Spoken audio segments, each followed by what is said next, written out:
De 4 vermeende bendeleiders van de Douwendalengroep zijn vrijgesproken. Volgens de rechter is helemaal niet te zeggen dat het om een georganiseerde groep gaat. En verder in deze uitzending. Warmte kun je ook uit water halen. En wat is dit nou voor antenne?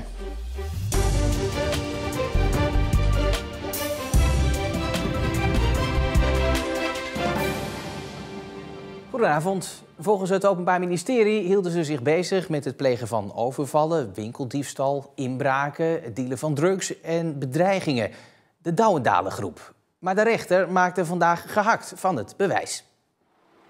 Het onderzoek duurde bijna 1,5 jaar, juist omdat de politie er zeker van wilde zijn dat er sprake was van een verband tussen al die incidenten. Tijdens het onderzoek werden ook telefoongesprekken afgeluisterd en voor het OM waren die gesprekken een belangrijk deel van het bewijs. Bij in de studio is verslaggever Nadia Berkelder. Nadia, dat klinkt toch eigenlijk best wel als gedegen bewijsvoering, afgeluisterde telefoongesprekken. Waarom gaat de rechter daar dan niet in mee? Omdat ergens over praten natuurlijk niet strafbaar is. Het bewijs dat ze hebben bijvoorbeeld gepraat over het aanpakken van verraders, van snitchers. Maar daar is eigenlijk nooit concreet bewijs voor gevonden dat dat ook echt gebeurd is. En verder is er ook geen bewijs gevonden voor het feit dat de groep samen en in structureel verband, zeg maar, die misdrijven gepleegd zouden hebben. En voor een veroordeling is natuurlijk wel bewijs nodig. Ja.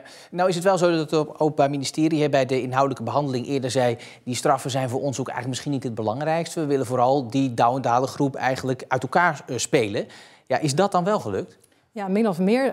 De verdachten hebben natuurlijk lange tijd vastgezeten in voorarrest. En sommigen zitten nu nog vast. Eén persoon wordt bijvoorbeeld gedwongen behandeld. En de belangrijkste verdachten hebben ook gezegd dat ze eigenlijk nooit meer terug willen naar Middelburg. Dus die zijn nu ook gewoon de wijk uit. Dus dat is inderdaad min of meer gelukt. Ja, nog even de vraag natuurlijk of er nog een hoger beroep volgt. Dat is nog niet duidelijk. Dat initiatief moet van het OM komen en dat wil vandaag nog niet reageren. Het OM heeft wel al laten weten dat het teleurgesteld is in dit vonnis. Nadia, dankjewel. Alsjeblieft. Het water loopt al een paar dagen de Hedwiggepolder in. Maar vanmiddag ging het stuk land dan ook echt officieel onder water. Met een graafmachine werd het laatste zand van de dijk weggehaald. Vanuit Zeeland was een aantal ambtenaren aanwezig bij dit officiële moment, maar geen enkele provinciebestuurder. Vanuit Vlaanderen waren er mensen van het bedrijf aanwezig dat de polderdijken heeft afgegraven.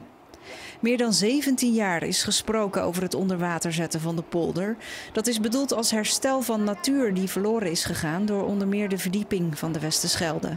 Den Haag twijfelde, nam verschillende tegenstrijdige besluiten en zocht naar alternatieven. Maar het werd dus toch het ontpolderen van de Hedwiggepolder.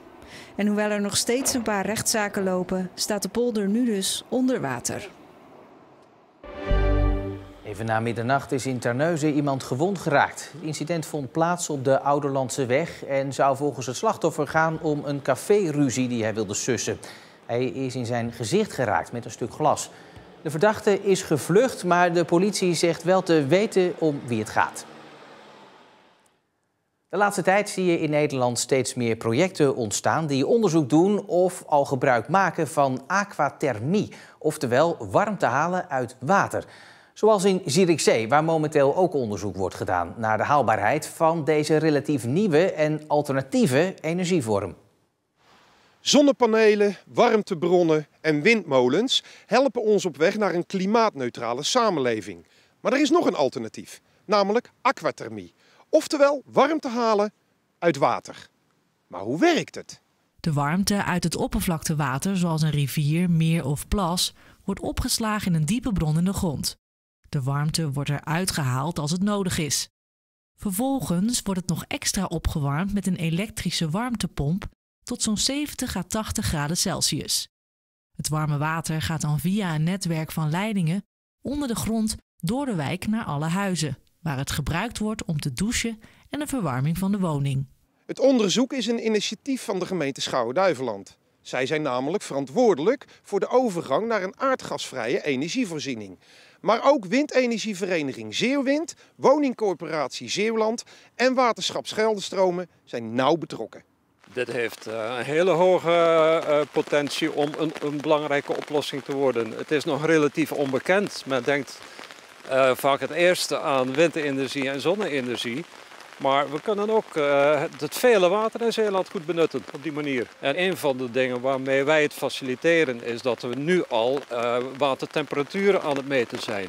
Om in elk geval dat soort data te kunnen aanleveren. Ondanks dat er dus nog veel onderzoek moet worden gedaan naar de haalbaarheid, is woningcoöperatie Zeeuwland blij met het initiatief. Omdat er de komende jaren meer dan 5000 huurwoningen gasloos moeten worden. Dat is een hele dure operatie. En als we dat met een vorm van een warmtenet zouden kunnen oplossen, dan zou ons dat heel veel geld kunnen besparen. Dus we hebben er belang bij, omdat als dit een goede techniek is, dan kunnen we dat mogelijk ook op andere plekken gaan uitvoeren. Maar betekent dit nu ook dat de huurder straks minder gaat betalen? We gaan er wel vanuit dat de lasten voor de energie niet hoger worden dan op dit moment. Maar het is met een warmtenet niet gezegd dat de lasten veel omlaag gaan. Want dat is nou eenmaal inherent aan dit systeem. Maar de bewoners leveren volgens Van der Wel een belangrijke bijdrage aan het milieu. Dat is de winst. Dus het mooie is al dat je dus CO2-neutraal kunt worden zonder dat je woonlasten omhoog gaan. Ja, dat is denk ik ook al heel wat. Het onderzoek neemt een aantal maanden in beslag en wordt daarna uitgebreid geëvalueerd. Een van de belangrijke zaken is natuurlijk dat het financiële plaatje ook rond moet zijn. Dus het hangt ook af van subsidie die we hiervoor willen krijgen. Alle betrokken partijen zijn in ieder geval erg positief. Maar hoe lang het gaat duren voordat de bewoners daadwerkelijk hun huis kunnen gaan verwarmen met behulp van aquathermie, is nog onduidelijk. Je hebt mensen die Netflix-series binge-watchen de hele avond. Maar je hebt ook mensen die continu het Zeeuwse luchtruim in de gaten houden. Jawel, zoals Danny Glaudemans uit Sluiskil. Hem ontgaat helemaal niets van wat er boven ons hoofd gebeurt. Ik kan hier uren naar kijken, maar ook uren mee bezig zijn. Danny Glaudemans uit Sluiskil heeft een vliegtuigradar waarmee hij het Zeeuwse luchtruim in de gaten houdt. Als je kijkt op mijn dak, kleine antennes voor mijn radar en de grote is voor de scanner. En hoe groot is de reikwijdte dan? Op dit moment heb ik een reikwijdte van ongeveer 400-500 kilometer. En dan kun je alles in de gaten houden? Bijna alles. Bepaalde toestellen die kunnen hun transponder uitzetten voor veiligheidstoepassingen. Dan zie ik ze niet. Maar de 90% van de vliegtuigen zijn te zien. Met een zelfgebouwde website kan Danny bijna alle vliegbewegingen zien. Hij zag ook het toestel dat op 22 september boven Zeeland cirkelde. Het toestel op deze hoogte was uitmuntend bijzonder, omdat het op een zeer lage hoogte vloog. Dus zeer terecht dat mensen vraagtekens erbij stellen? Hier voor de Zeeuwse mensen, ja, dat de mensen er vragen over gingen stellen. Gezien wij natuurlijk geen grote luchthaven hier in onze provincie hebben, is dat best bijzonder. Uren kan hij doorbrengen achter zijn eigen radarpost. Een paar maanden geleden kwam Biden in Brussel vanwege de NATO-bijeenkomst. Ja, dan zitten we gewoon echt de hele avond telefonisch ook te kijken van, komt hij er al aan, waar zit hij? Pas geleden met het overlijden van Queen Elizabeth, ja, dan komen natuurlijk al die regeringsvliegtuigen komen. Ja, dan is het echt kijken van, ja, waar hangt welke, waar hangt die? Maar de passie van Danny gaat verder. Hij is ook vliegtuigspotter en heeft al een hele bijzondere ervaring gehad. Binnenkomst van Air Force One. Ja, dat was op luchthaven Schiphol. Hoe je dan ziet wat voor een veiligheidsaspecten daar rondomheen zitten. En hoe dat allemaal in zijn werk gaat. Ja, dat was toch wel een van de mooiste momenten. Eigenlijk kan Danny niet zonder vliegtuigen. Ik zeg altijd zo, de kerosinelucht en de rubberlucht, dat is verslavend. Als dat eenmaal door je aderen stroomt, kom je er nooit meer vanaf.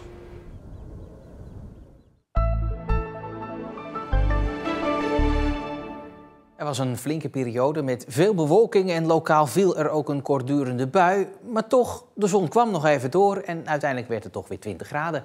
Morgen eerst dan mooie zonnige periode. In de middag en de avond zijn er vrij veel wolkenvelden en dan kan er dus een lokale bui vallen. Het is eigenlijk precies de omgekeerde dag van vandaag. En opnieuw warm, echt warm, met 20 tot 22 graden. Tot zover Zeeland Nu voor vandaag. Meer nieuws natuurlijk altijd in onze app en op omroepzeeland.nl. Ik wens u voor nu nog een hele fijne donderdagavond.